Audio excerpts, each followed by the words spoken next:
0.5초의 정적, 20명의 목숨값. 여러분, 침묵에도 무게가 있다는 걸 아십니까? 지금 제 앞에는 내 가족, 총 20명의 생사가 단 1mm의 소음도 허용되지 않는 얼음판 위에 놓여 있습니다. 돌 지난 핏덩이부터 구분 등 뒤로 세월을 짊어진 노인까지 우리는 지금 칠흑 같은 어둠이 깔린 두만강 위에서 숨을 죽이고 있습니다. 북한 땅에서 20명이 동시에 사라진다는 것. 이건 탈출이 아니라 증발이며 목숨을 담보로 한 거대한 전쟁입니다. 아기 입에 헝겊 더 세게 물려라. 소리 새어나오는 순간 여긴 우리 모두의 무덤이다. 낮게 깔리는 가장의 명령은 영하 30도의 강바람보다 더 날카롭게 심장을 후벼 팠습니다. 저 멀리 국경 경비대의 서치라이트가 머리 위를 스칠 때마다 우리는 차가운 얼음 바닥에 얼굴을 처박고 소리 없는 기도를 올렸습니다. 제발 저 불빛이 내 아이의 얼굴만은 비추지 않기를, 저 차가운 총구가 내 부모님의 등 뒤를 겨누지 않기를. 대한민국의 평범한 일상 속에서는 상상조차 할 수 없는 일일 겁니다. 가족이 모여 텔레비전을 보고 편의점에서 먹고 싶은 간식을 고르는 당신의 그 당연한 풍경이 누군가에게는 온 가족의 목숨값을 걸고 버리는 처절한 도박 끝에 얻어낸 기적이라는 사실을요. 우리는 왜 이 미친 짓에 생을 걸어야 했을까요? 경비병들의 발소리가 귓전을 때리는 그 삼엄한 국경을 어떻게 20명이서 유령처럼 통과했을까요? 그리고 3,000km에 달하는 사선의 길을 우리는 어떻게 버텨냈을까요? 단 한순간도 눈을 뗄 수 없는 죽음의 문턱에서 되살아난 사람들의 뜨거운 증언. 그 첫 페이지를 이제 펼치려 합니다. 20명의 생사가 달린 이 절박한 여정에 끝까지 함께해 주시겠습니까? 여러분의 구독과 좋아요는 사선을 넘어온 저희 가족들에게 전해지는 가장 따뜻한 환영의 인사입니다. 그럼 그날 밤의 차가운 강바람 속으로 다시 들어가 보겠습니다. 톱니바퀴의 비명 완벽한 평온이라는 감옥. 두만강의 얼음판 위에서 죽음을 마주하기 전 저의 삶은 지독할 정도로 평온했습니다. 아니, 평온해야만 했습니다. 평양의 아침은 늘 정해진 궤도를 도는 거대한 기계처럼 시작됩니다. 오전 6시 거리의 스피커에서 흘러나오는 찬양가요가 잠든 도시를 깨우면 저는 잘 다려진 인민복을 입고 집을 나섭니다. 아내는 말없이 제 옷깃을 세워주고 아이들은 학교 갈 준비를 하죠. 겉보기엔 대한민국의 여느 아침과 다를 바 없어 보일지도 모릅니다. 하지만 그 속을 들여다보면 우리는 각자의 위치에서 소리 내지 않고 돌아가야 하는 부속품일 뿐이었습니다. 직장에 도착하면 가장 먼저 하는 일은 업무가 아닙니다. 김일성, 김정일의 초상화 앞에 쌓인 먼지를 닦아내고 지난밤 내 마음속에 혹시라도 피어올랐을 불순한 생각을 검열하는 생활총화로 하루를 엽니다. 어제는 배급받은 쌀이 부족하다는 생각을 잠시 했습니다. 이는 당의 은혜를 망각한 안일한 태도였음을 반성합니다. 동료들 앞에서 이런 말도 안 되는 고백을 늘어놓을 때 누구도 웃지 않습니다. 누구도 이상하게 생각하지 않습니다. 그것이 이 체제를 지탱하는 정답이니까요. 제 업무는 국가의 자원을 관리하는 것이었지만 정작 내 아이에게 먹일 사탕 한 알의 의지대로 구할 수 없는 것이 우리의 현실이었습니다. 어느 날이었습니다. 여느 때처럼 서류 뭉치에 파묻혀 있던 제게 보위부의 호출이 떨어졌습니다. 아무런 예고도 이유도 없었습니다. 그저 잠시 보자는 그 한마디에 심장이 발끝까지 떨어지는 기분이었습니다. 차가운 신문실, 삐걱거리는 의자 하나. 제 앞에 앉은 보위부원은 아무 말 없이 담배만 피워댔습니다. 동무 최근에 친척 중에 중국 쪽이랑 연락 닿은 사람 없나? 그 질문은 화살이 되어 제 가슴에 박혔습니다. 사실 아무 일도 없었습니다. 하지만 그 아무 일도 없음을 증명하기 위해 저는 지난 10년치의 기억을 낱낱이 파헤쳐 바쳐야 했습니다. 내가 누구를 만났는지, 어떤 농담을 했는지, 심지어 꿈속에서 누구를 보았는지까지요. 조사가 끝나고 밤늦게 집에 돌아왔을 때 아내는 어둠 속에서 숨을 죽인 채 저를 기다리고 있었습니다. 무사히 돌아왔다는 안도감보다 언제든 없어질 수 있다는 공포가 우리 거실을 가득 채우고 있었습니다.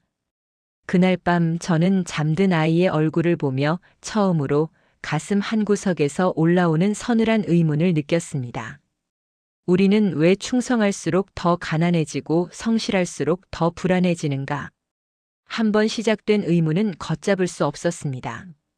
국가가 밥을 준다고 했지만 우리는 장마당을 떠돌아야 했고, 국가가 우리를 지켜준다고 했지만 우리는 국가를 가장 무서워하고 있었습니다. 이 거대한 모순의 톱니바퀴 속에서 내 아이들만큼은 부속품이 아닌 사람으로 살게 하고 싶다는 욕망이 고개를 들기 시작했습니다. 이것이 비극의 시작이었을까요? 아니면 진정한 삶을 향한 서막이었을까요? 평온했던 나의 일상에 균열이 가기 시작한 그날, 저는 운명을 바꿀 위험한 결심을 하게 됩니다. 과연 무엇이 저를 그 차가운 강가로 몰아넣었을까요? 장마당의 은밀한 진실쌀 한 줌과 바꾼 반역. 보이부 신문실에서 돌아온 뒤로 저의 세상은 전과 같을 수 없었습니다. 국가가 정해준 궤도를 돌던 톱니바퀴에 모래알이 끼어든 기분이었습니다. 그 모래알은 아주 작았지만 제 삶의 모든 순간에서 삐걱거리는 비명을 질러댔습니다. 가장 큰 비명은 배고픔에서 시작되었습니다. 당은 우리에게 충성을 요구했지만 정작 아이들의 저녁 밥상은 책임져 주지 않았습니다. 배급표는 종이 조각에 불과했고 우리는 살기 위해 국가가 금지한 장마당으로 숨어들어야 했습니다. 장마당은 이 거대한 감옥 속의 유일한 숨구멍이자 동시에 가장 위험한 반역의 장소였습니다. 겉으로는 낡은 옷가지와 땔감을 파는 듯 보이지만 그 안주머니 속에는 남조선의 드라마가 담긴 USB와 중국에서 밀수된 설탕, 그리고 무엇보다 위험한 바깥 세상의 소식이 오갔습니다. 동무, 이거 한번 봐보시오. 세상이 어떻게 돌아가는지. 단골 장사꾼이 은밀하게 건넨 말 한마디에 제 심장은 다시금 요동쳤습니다. 그날 밤 이불을 머리 끝까지 뒤집어 쓰고 몰래 확인한 작은 라디오 소리. 치직거리는 잡음 사이로 들려오는 대한민국 아나운서의 목소리는 제 세계관을 뿌리째 흔들어 놓았습니다. 우리가 거짓대가 우글거리는 지옥이라 믿었던 그곳은 사실 우리가 꿈꿔보지도 못한 풍요와 자유가 넘실대는 곳이었습니다. 하지만 결심은 혼자만의 것이 아니었습니다. 제가 이 사실을 깨닫는 동안 제 주변의 세 가족 역시 비슷한 한계에 다다라 있었습니다. 우리는 친척이자 오랜 이웃이었지만 서로의 속마음을 털어놓는 데만 꼬박 1년이 걸렸습니다. 낱말은 새가 듣고 반말은 쥐가 듣는다는 격언이 공포로 지배하는 사회에서 우리 여기서 나갑시다라는 말은 곧 우리는 오늘 죽읍시다라는 말과 같았기 때문입니다.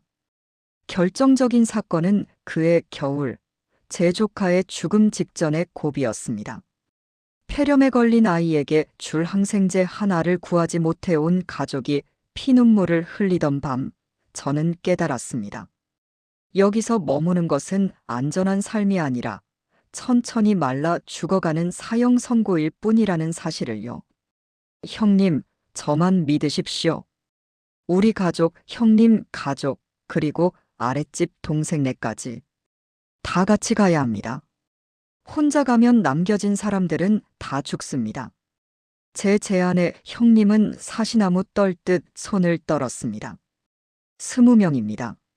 성인 남자들뿐만 아니라 걷기도 힘든 노모와 젖먹이 아기까지 포함된 숫자였습니다. 한두 명의 탈출은 월남이지만 20명의 탈출은 집단 반역이자 국경경비대와의 전쟁을 의미했습니다. 우리는 그날부터 쥐 죽은 듯 지내며 자금을 모았습니다. 가산을 정리하고 장마당에서 번 돈을 보이지 않는 곳에 숨겼습니다. 경비대의 근무 교대 시간, 강물이 얼어붙는 두께, 서치라이트의 사각지대. 우리는 평범한 가장의 탈을 쓴 채 세상에서 가장 치밀한 탈옥수가 되어가고 있었습니다. 준비가 길어질수록 공포는 독처럼 몸에 퍼졌습니다. 자다가도 보위부원이 문을 부수고 들어오는 환청에 시달려 땀범벅이 된 채 깨어나곤 했습니다. 하지만 이제 되돌릴 수 없었습니다. 이미 우리 20명의 마음속에는 두만강 너머의 불빛이 지워지지 않는 낙인처럼 박혀버렸으니까요. 마침내 디데이가 정해졌습니다. 강물이 가장 단단하게 얼어붙고 하늘에 구름이 끼어 달빛조차 숨어버릴 그날. 우리는 각자의 보따리에 전생애를 구겨 넣었습니다. 그런데 출정 직전 예상치 못한 소식이 들려왔습니다. 국경경비대의 검열이 평소보다 10배는 강화되었다는 정보였습니다. 20명의 그림자가 강가에 닿기도 전에 총탄 세례를 받을지도 모르는 상황. 과연 우리는 이 무모한 도박을 계속해야 할까요? 칠흑의 행군 20개의 심장이 하나로 뛰던 밤. 경비가 강화되었다는 소식은 우리에게 사형 선고나 다름없었습니다. 하지만 이미 가산을 처분하고 증발을 준비한 우리에게 후퇴란 없었습니다. 돌아가는 길은 곧 보위부 정치범수용소로 가는 길이었으니까요. 우리는 예정대로 움직이기로 했습니다. 아니, 움직여야만 했습니다. 운명의 날밤 평양 하늘은 약속이라도 한 듯 무거운 구름으로 뒤덮였습니다. 달빛조차 들키고 싶지 않은 우리의 마음을 알았는지 숨을 죽였습니다. 우리는 미리 약속한 집결지에 하나둘 모여들었습니다. 가장 먼저 도착한 것은 제 형님네 가족이었습니다. 평소 정이 많아 눈물이 잤던 형수님은 그날따라 입술을 꽉 깨문 채 아무 말이 없었습니다. 등에 업힌 돌쟁이 조카의 입에는 이미 두툼한 헝겊이 물려 있었습니다. 아이가 답답해하며 칭얼거릴 법도 한데 녀석도 본능적으로 알았던 걸까요? 고사리 같은 손으로 엄마의 옷자락만 꽉 쥐고 있었습니다. 20명. 성인 남녀부터 노인과 아이까지 어둠 속에 모인 인원을 확인하는데 등 줄기에 식은땀이 흘렀습니다. 이 거대한 인원이 숲길을 지나 강가까지 가야 합니다. 마른 나뭇가지 하나만 잘못 밟아도 누군가 헛기침 한 번만 크게 해도 우리는 그 자리에서 몰살당할 것입니다. 지금부터는 귀신이 되어야 합니다. 앞사람 발 뒤꿈치만 보고 걸으십시오. 무슨 일이 있어도 소리 내지 마십시오. 제 낮은 속삭임을 끝으로 우리는 행군을 시작했습니다. 평소라면 30분이면 갈 길이었지만 우리는 그 길을 2시간 넘게 기어갔습니다. 숲속의 어둠은 칼날 같았습니다. 나뭇가지가 얼굴을 핥히고 얼어붙은 땅바닥이 무릎을 깨뜨려도 누구 하나 신음소리를 내지 않았습니다. 아니, 낼 수 없었습니다. 우리 뒤에는 굶주린 늑대보다 무서운 경비병들의 총구가 따라붙고 있었으니까요. 산등성이에 올라서자 저 멀리 두만강의 검은 줄기가 보였습니다. 그리고 그 너머 손을 뻗으면 닿을 것 같은 거리에 중국 땅의 불빛들이 점처럼 박혀 있었습니다. 그 불빛은 너무나 따뜻해 보였고 그래서 더 잔인했습니다. 저 불빛까지 가려면 저 시커먼 얼음판을 가로질러야 합니다. 그때였습니다. 저 멀리서 엔진 소리가 들려왔습니다. 국경 순찰차의 불빛이 산기슭을 훑으며 다가오고 있었습니다. 모두 엎드려. 제 신호에 20명의 그림자가 약속이라도 한 듯 차가운 눈바닥에 몸을 던졌습니다. 제 바로 옆에 엎드린 노모의 거친 숨소리가 귓가에 들렸습니다. 어머니의 손은 얼음장처럼 차가웠고 공포로 잘게 떨리고 있었습니다. 저는 어머니의 손을 꼭 쥐었습니다. 조금만 더, 제발 조금만 더라고 속으로 수천 번을 외쳤습니다. 순찰차의 서치라이트가 우리 머리 위 1m 지점을 지나갔습니다. 눈부신 광선이 숲을 핥고 지나갈 때마다 제 심장은 멎는 것 같았습니다. 만약 저 불빛에 아이의 하얀 손바지 하나라도 걸렸다면 우리는 그 자리에서 끝이었을 겁니다. 불빛이 완전히 사라지고 나서도 우리는 한참 동안 움직이지 못했습니다. 정막만이 가득한 숲속에서 오직 20명의 심장박동 소리만이 하나의 거대한 울림처럼 제 가슴을 때렸습니다. 우리는 이제 선택해야 했습니다. 순찰차가 다시 돌아오기 전 저 노출된 얼음판 위로 몸을 던질 것인가, 아니면 이 어둠 속에 영원히 숨어버릴 것인가. 저는 떨리는 몸을 일으켰습니다. 그리고 뒤를 돌아보았습니다. 어둠 속에서 저만 바라보고 있는 38개의 눈동자들. 그 눈동자들에는 공포보다 더 깊은 삶에 대한 갈망이 서려 있었습니다. 갑시다. 저는 짧게 내뱉고 강가를 향해 발을 내디뎠습니다. 이제 돌아갈 다리는 끊어졌습니다. 우리 앞에는 오직 차가운 강물과 그 너머에 알 수 없는 운명만이 기다리고 있었습니다. 과연 우리 20명은 경비병들의 눈을 피해 저 얼음판을 무사히 건넜을까요? 그리고 강 한복판에서 맞닥뜨린 예상치 못한 위기는 무엇이었을까요? 삐걱이는 죽음의 소리 두만강의 얇은 경계. 산기슭을 내려와 강둑에 발을 디딘 순간 폐부 깊숙이 박히는 공기는 산 위와는 또 달랐습니다. 사방이 탁 트인 강판 위에서 우리는 발가벗겨진 기분이었습니다. 저 멀리 초소에서 경비병이 졸다가 눈만 떠도 우리의 행렬은 그대로 표적이 될 판이었습니다. 우리는 서로의 옷자락을 쥐었습니다. 줄 하나에 20명의 목숨을 엮듯 가장 건장한 남자들이 앞뒤에 서고 노인과 아이들을 중간에 세웠습니다. 얼음판은 거울처럼 매끄러웠지만 그 아래 흐르는 검은 강물은 당장이라도 우리를 집어삼킬 듯 웅성거리고 있었습니다. 한 발자국씩 천천히, 소리내지 말고. 제 신호에 맞춰 우리는 유령처럼 얼음 위를 미끄러져 나갔습니다. 하지만 문제는 엉뚱한 곳에서 터졌습니다. 강 한복판에 다다랐을 때 제 발밑에서 쩍 마이너스 하는 소리가 들린 것입니다. 그 소리는 고요한 밤의 정적을 찢어발기는 천둥 소리 같았습니다. 모두가 얼어붙었습니다. 소리는 제 발밑에서 시작해 아이를 업은 형님 쪽으로 길게 균열을 그리며 뻗어나갔습니다. 3월의 두만강은 겉보기에 단단해 보여도 속으로는 이미 봄을 준비하며 녹아내리고 있었던 겁니다. 20명의 무게를 이기지 못한 얼음이 비명을 지르고 있었습니다. 여기서 누군가 당황해 뛰기라도 한다면 얼음판은 그대로 무너질 것이고 차가운 물속으로 수장될 게 뻔했습니다. 움직이지 마십시오. 그대로 엎드리세요. 저는 뱀처럼 바닥에 몸을 밀착했습니다. 얼음의 냉기가 가슴팍을 파고들었지만 그보다 무서운 건 등 뒤에서 느껴지는 시선이었습니다. 강 건너 북측 초소의 서치라이트가 다시 움직이기 시작한 것입니다.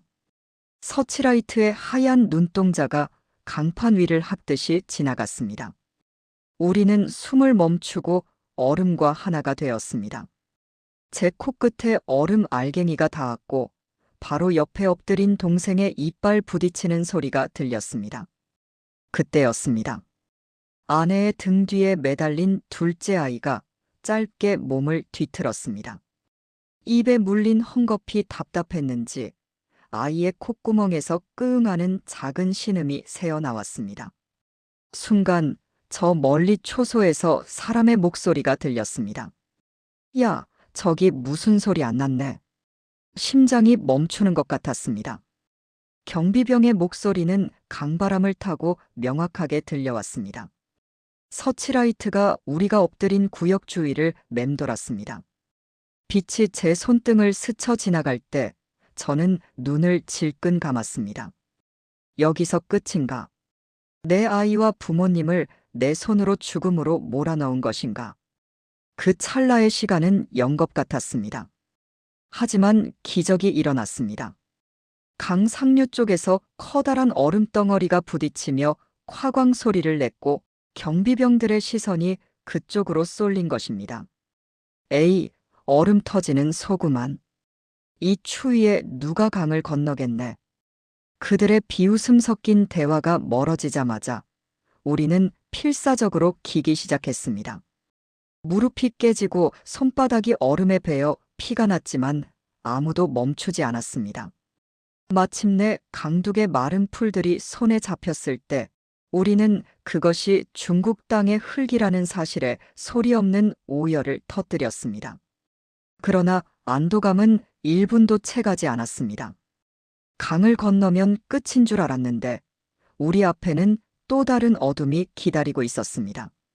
강둑 위로 올라선 우리를 맞이한 건 따뜻한 환영이 아니라 어둠 속에서 번뜩이는 수십 개의 눈동자였습니다. 우리를 기다리고 있던 그 정체 모를 그림자들은 누구였을까요?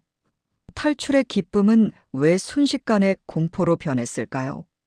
낯선 땅의 그림자 자유라는 이름의 덫. 중국 땅의 흙은 차가웠지만 북한의 그것과는 냄새부터 달랐습니다. 강둑을 기어올라 마른 풀더미 뒤에 몸을 숨긴 우리 20명은 서로의 거친 숨소리를 확인하며 무언의 안도감을 나눴습니다. 하지만 그 안도감은 채 1분을 가지 못했습니다. 움직이지 마라. 소리내는 순간 바로 공안 중국 경찰에 넘긴다. 어둠 속에서 나직하지만 서늘한 목소리가 들려왔습니다. 서너 명의 남자가 손전등을 든 채 우리를 애워싸고 있었습니다. 그들은 우리가 미리 약속했던 브로커들이 아니었습니다. 국경 근처에서 탈북자들을 낚아채 돈을 뜯어내거나 다시 북으로 넘겨 포상금을 챙기는 이른바 인간 사냥꾼들이었습니다. 20명이라는 인원은 그들에게 거대한 돈다발과 같았습니다. 그들의 눈에 비친 우리는 자유를 찾아 사선을 넘은 인간이 아니라 잘만 요리하면 평생 먹고 살 돈을 안겨줄 상품일 뿐이었습니다. 우리는 약속된 사람이 있습니다. 비키십시오. 제가 용기를 내어 앞장섰지만 그들은 비웃듯 제 가슴팍을 거칠게 밀쳐냈습니다. 약속. 그놈들은 이미 공안에 찔러서 도망갔어. 지금 너희를 도와줄 사람은 우리뿐이다. 인당 인민비로 계산할 테니 가진 거 다 내놔. 공포가 다시 우리를 덮쳤습니다. 아이들은 겁에 질려 엄마의 품으로 파고들었고 노모는 땅바닥에 주저앉아 기도를 시작했습니다. 북한에서 가져온 낡은 폐물과 장마당에서 모은 돈은 그들의 탐욕을 채우기에 턱없이 부족했습니다. 일촉즉발의 상황. 만약 여기서 소란이 일어난다면 인근 마을의 순찰 중인 공안들이 들이닥칠 게 뻔했습니다. 저는 결단을 내려야 했습니다. 제 품 안에는 우리 가족의 전 재산뿐만 아니라 함께 넘어온 세 가족이 모아준 마지막 비상금이 있었습니다. 돈은 주겠습니다. 하지만 우리를 안전한 은신처로 옮겨준 뒤에 나머지 반을 주겠어. 지금 여기서 우릴 다 잡아 넘기면 당신들도 한 푼도 못 챙길 거요.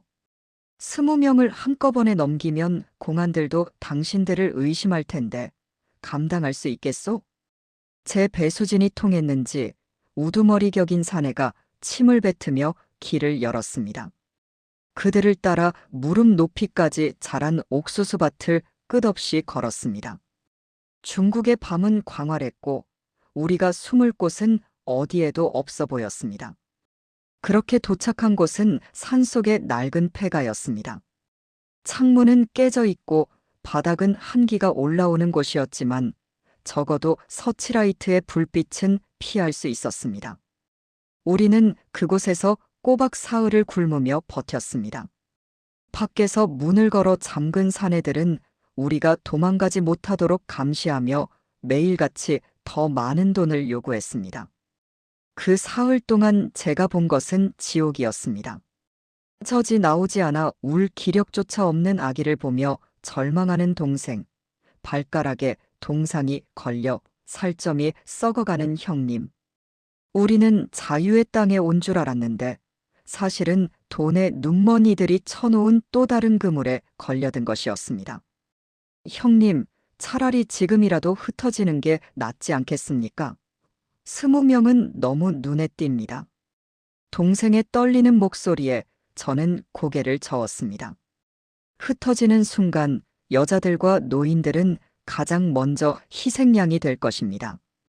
우리는 죽어도 같이 죽고 살아도 같이 살아야 했습니다. 20명의 목숨값. 그 무거운 책임감이 제 어깨를 짓눌렀습니다. 사흘째 되는 밤, 우리를 가두었던 사내들이 술에 취해 비틀거리며 다가왔습니다. 그들의 손에는 밧줄이 들려 있었습니다. 내일 아침에 차가 온다. 너희 중에 쓸만한 몇 명은 다른 데로 보내고 나머지는 처리할 거다. 처리라는 단어에 제 온몸의 피가 거꾸로 솟았습니다. 이제는 정말 마지막이었습니다. 여기서 가만히 앉아 도살장에 끌려가는 짐승이 될 것인가, 아니면 저들의 목을 치고 어둠 속으로 다시 뛰어들 것인가. 과연 우리는 이 인간 사냥꾼들의 소나기에서 어떻게 탈출했을까요? 그리고 우리를 돕겠다고 나타난 의문의 여인은 과연 구원자였을까요? 아니면 또 다른 함정이었을까요? 벼랑 끝에 도박 어둠 속에서 나타난 구원자. 폐가 안은 죽음보다 무거운 정적만이 감돌았습니다. 밖에서 술잔을 부딪히며 우리를 처리하겠다고 낄낄거리는 사내들의 목소리가 들릴 때마다 제 등에 엎인 아기는 숨조차 크게 쉬지 못했습니다. 내일 아침이면 우리 20명은 뿔뿔이 흩어지게 될 것입니다. 여자들은 어디론가 팔려갈 것이고 노인과 아이들은 짐짝처럼 버려지겠죠. 저는 흙바닥에 떨어진 낡은 유리 조각 하나를 집어들었습니다. 만약 최악의 순간이 온다면 적어도 저들의 손에 사랑하는 이들이 유린당하게 두지는 않겠다는 비장한 결심이었습니다. 형님, 저들이 취했을 때 나가야 합니다. 지금이 아니면 기회는 없습니다.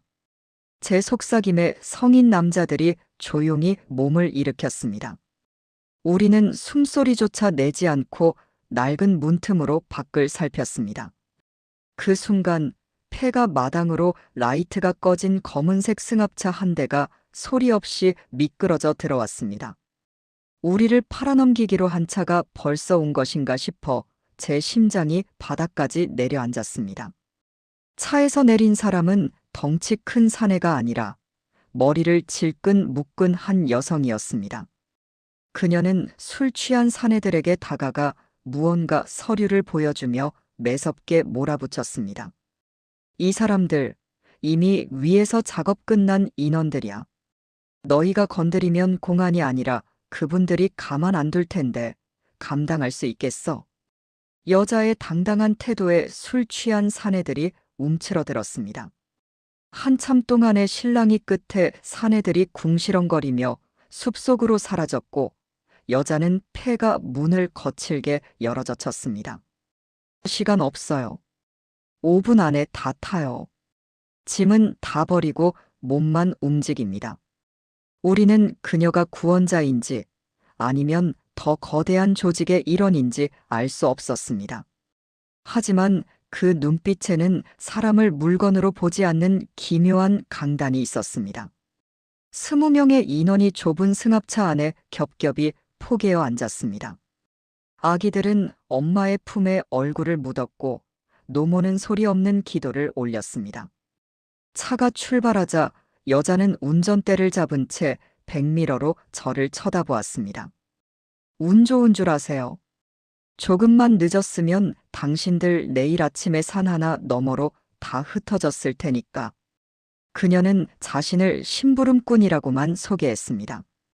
한국의 어느 인권단체와 연락이 닿아 우리를 구출하러 왔다는 것입니다.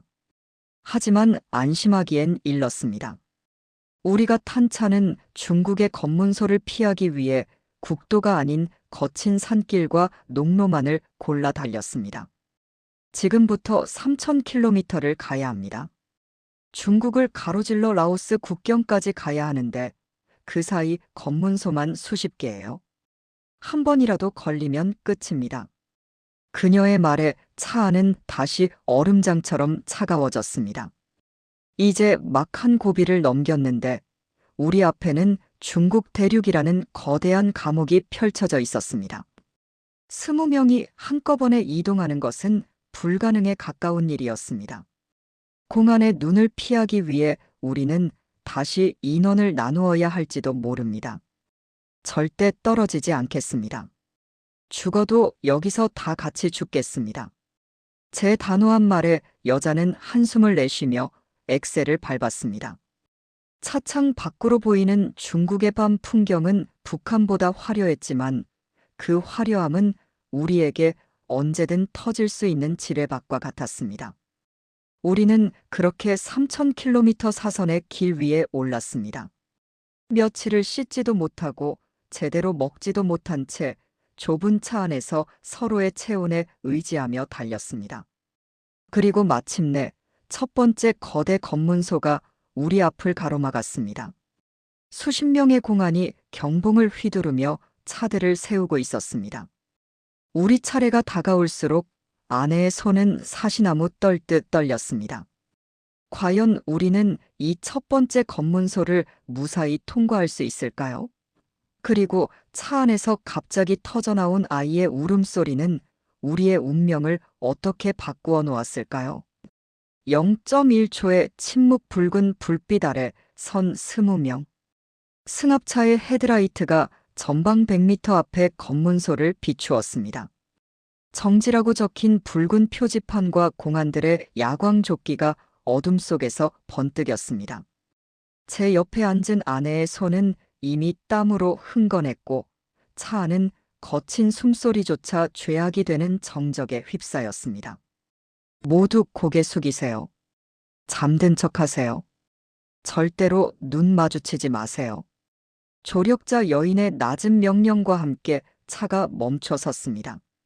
창문이 내려가자 차가운 밤 공기와 함께 공안의 굵직한 목소리가 들이닥쳤습니다. 어디로 가는 차요? 안에 탄 사람들은 누구고? 공안의 손전등 불빛이 차 안을 훑기 시작했습니다. 시트 아래 몸을 웅크린 아이들, 숨을 참느라 얼굴이 시퍼렇게 질린 노모의 모습이 불빛에 걸릴 듯 말 듯 스쳐 지나갔습니다. 제 심장은 분당 100번도 넘게 뛰며 갈비뼈를 때리고 있었습니다. 만약 여기서 누구 하나라도 기침을 하거나 겁에 질린 아이가 울음을 터뜨린다면 그 생각만으로도 눈앞이 아찔했습니다. 그때였습니다. 공안의 시선이 뒷좌석 구석에 웅크린 제 조카에게 멈췄습니다. 거기 뒤에 애는 왜 그렇게 꽁꽁 싸매고 있어? 얼굴 좀 봐. 공안이 문 손잡이에 손을 올리는 순간 제 인생에서 가장 길었던 1초가 흘렀습니다. 조력자 여인이 기지를 발휘해 미리 준비한 중국 신분증 뭉치와 함께 붉은 봉투런 민비를 슬쩍 건넸습니다. 먼 친척들인데 고향 가는 길이라 다들 지쳐서 그래요. 관조 좀 부탁합니다. 공안은 봉투의 두께를 가늠하듯 잠시 멈칫했습니다. 그의 손가락이 문 손잡이에서 떨어지기를 저는 속으로 수만 번 기원했습니다. 마침내 무심한 듯 차 문을 툭툭 친 공안이 차단기를 올리라는 신호를 보냈습니다. 차가 다시 움직이기 시작했을 때 누구도 소리내어 기뻐하지 못했습니다. 안도감보다 더 큰 공포가 우리를 짓누르고 있었기 때문입니다. 그런 검문소를 우리는 이후로도 7번을 더 통과해야 했습니다. 중국 남단까지 내려가는 길은 그야말로 고난의 행군이었습니다. 공안의 눈을 피하기 위해 대도시를 우회하고 비포장도로를 달리느라 차 타이어가 터지기도 했습니다. 한 번은 산속에서 길을 잃어온 가족이 이틀을 굶으며 산열매로 버틴 적도 있었습니다. 20명의 몰골은 점점 사람의 형색을 잃어갔지만 서로의 손을 놓는 사람은 단 한 명도 없었습니다. 거의 다 왔습니다. 저강만 건너면 이제 진짜 끝입니다. 열흘째 되는 밤 조력자가 가리킨 곳에는 거대한 메콩강이 흐르고 있었습니다. 강 너머는 동남아시아의 밀림. 그곳만 넘으면 마침내 대한민국 영사관에 닿을 수 있습니다. 하지만 마지막 도하를 앞두고 우리를 기다리고 있던 것은 북한 경비대보다 더 집요한 중국 변방부대의 추격이었습니다. 멀리서 들려오는 사이렌 소리와 숲을 가로지르는 게 짖는 소리. 우리는 마지막 남은 힘을 쥐어짜 강가를 향해 달리기 시작했습니다. 과연 우리는 추격대를 따돌리고 저 거친 강물을 건넜을까요? 20명의 마지막 한 명까지 무사히 자유의 땅을 밟았을까요? 0.1초의 침묵 붉은 불빛 아래 선 20명. 승합차의 헤드라이트가 전방 100m 앞의 검문소를 비추었습니다. 정지라고 적힌 붉은 표지판과 공안들의 야광 조끼가 어둠 속에서 번뜩였습니다. 제 옆에 앉은 아내의 손은 이미 땀으로 흥건했고 차 안은 거친 숨소리조차 죄악이 되는 정적에 휩싸였습니다. 모두 고개 숙이세요. 잠든 척하세요. 절대로 눈 마주치지 마세요. 조력자 여인의 낮은 명령과 함께 차가 멈춰 섰습니다. 창문이 내려가자 차가운 밤 공기와 함께 공안의 굵직한 목소리가 들이닥쳤습니다. 어디로 가는 차요? 안에 탄 사람들은 누구고? 공안의 손전등 불빛이 차 안을 훑기 시작했습니다. 시트 아래 몸을 웅크린 아이들, 숨을 참느라 얼굴이 시퍼렇게 질린 노모의 모습이 불빛에 걸릴 듯 말 듯 스쳐 지나갔습니다. 제 심장은 분당 100번도 넘게 뛰며 갈비뼈를 때리고 있었습니다. 만약 여기서 누구 하나라도 기침을 하거나 겁에 질린 아이가 울음을 터뜨린다면 그 생각만으로도 눈앞이 아찔했습니다. 그때였습니다. 공안의 시선이 뒷좌석 구석에 웅크린 제 조카에게 멈췄습니다. 거기 뒤에 애는 왜 그렇게 꽁꽁 싸매고 있어? 얼굴 좀 봐. 공안이 문 손잡이에 손을 올리는 순간 제 인생에서 가장 길었던 1초가 흘렀습니다. 조력자 여인이 기지를 발휘해 미리 준비한 중국 신분증 뭉치와 함께 붉은 봉투런 민비를 슬쩍 건넸습니다. 먼 친척들인데 고향 가는 길이라 다들 지쳐서 그래요. 관조 좀 부탁합니다. 공안은 봉투의 두께를 가늠하듯 잠시 멈칫했습니다. 그의 손가락이 문 손잡이에서 떨어지기를 저는 속으로 수만 번 기원했습니다. 마침내 무심한 듯 차 문을 툭툭 친 공안이 차단기를 올리라는 신호를 보냈습니다. 차가 다시 움직이기 시작했을 때 누구도 소리내어 기뻐하지 못했습니다. 안도감보다 더 큰 공포가 우리를 짓누르고 있었기 때문입니다. 그런 검문소를 우리는 이후로도 7번을 더 통과해야 했습니다. 중국 남단까지 내려가는 길은 그야말로 고난의 행군이었습니다. 공안의 눈을 피하기 위해 대도시를 우회하고 비포장도로를 달리느라 차 타이어가 터지기도 했습니다. 한 번은 산속에서 길을 잃어온 가족이 이틀을 굶으며 산열매로 버틴 적도 있었습니다. 20명의 몰골은 점점 사람의 형색을 잃어갔지만 서로의 손을 놓는 사람은 단 한 명도 없었습니다. 거의 다 왔습니다. 저강만 건너면 이제 진짜 끝입니다. 열흘째 되는 밤 조력자가 가리킨 곳에는 거대한 메콩강이 흐르고 있었습니다. 강 너머는 동남아시아의 밀림. 그곳만 넘으면 마침내 대한민국 영사관에 닿을 수 있습니다. 하지만 마지막 도하를 앞두고 우리를 기다리고 있던 것은 북한 경비대보다 더 집요한 중국 변방부대의 추격이었습니다. 멀리서 들려오는 사이렌 소리와 숲을 가로지르는 게 짖는 소리. 우리는 마지막 남은 힘을 쥐어짜 강가를 향해 달리기 시작했습니다. 과연 우리는 추격대를 따돌리고 저 거친 강물을 건넜을까요? 20명의 마지막 한 명까지 무사히 자유의 땅을 밟았을까요? 새벽에 메콩강 다시 부르는 이름, 대한민국. 뒤편 숲속에서 들려오는 궁견의 짖는 소리는 죽음의 발소리처럼 가깝게 들려왔습니다. 강둑을 향해 달리는 20명의 그림자는 칠흑 같은 어둠 속에서 엉키고 설켰습니다. 발목까지 차오르는 진흙탕을 헤치며 우리는 앞사람의 거친 숨소리만을 이정표 삼아 나아갔습니다. 빨리 배에 올라타세요. 조력자의 다급한 외침과 함께 작은 목재 보트 두 척이 물살을 가르며 나타났습니다. 20명이 나누어 타기엔 턱없이 작고 위태로운 배였지만 우리에게는 노아의 방주보다 더 간절한 구명줄이었습니다. 보트가 강 한복판으로 나아갈 때쯤 우리가 떠나온 강둑 위로 중국 변방부대의 서치라이트 수십 개가 어지럽게 교차했습니다. 탕, 탕. 정적을 깨는 총성이 수면 위를 튕기며 울려 퍼졌습니다.